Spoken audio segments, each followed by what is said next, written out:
2 દિવસ બાદ રાજ્યમાં પ્રી મોન્સૂન એક્ટિવિટીનો વરસાદ વરસશે।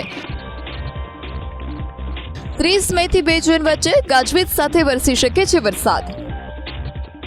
હવામાન વિભાગે આગામી 3 દિવસ ગરમીમાંથી રાહત ન મળવાની આગાહી કરી છે। ખાસ કરીને કચ્છ સૌરાષ્ટ્રના દરિયાકાંઠાના વિસ્તારોમાં ગરમ અને ભેજવાળા પવનને કારણે અકળામણભર્યું વાતાવરણ રહેશે।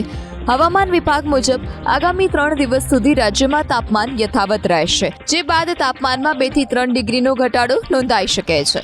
જો કે 30 મે થી રાજ્યમાં પ્રી મોન્સૂન એક્ટિવિટીનો પ્રારંભ થવાની શક્યતા છે। 30 મે થી 2 જૂન દરમિયાન રાજ્યના કેટલાક જિલ્લામાં ગાજવીજ સાથે વરસાદની આગાહી કરવામાં આવી છે।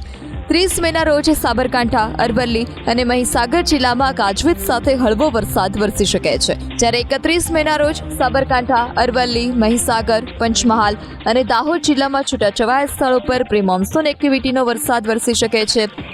1 જૂને સૌરાષ્ટ્રના અમરેલી અને ભાવનગર, તો ઉત્તર ગુજરાતના બનાસકાંઠા, સાબરકાંઠા, અરવલ્લીના જિલ્લામાં છૂટાછવાયા સ્થળોએ ગાજવીજ અને ભારે પવન સાથે વરસાદ વરસી શકે છે। પંચમહાલ, દાહોદ અને છોટાઉદેપુર જિલ્લામાં પણ વરસાદની આગાહી કરવામાં આવી છે।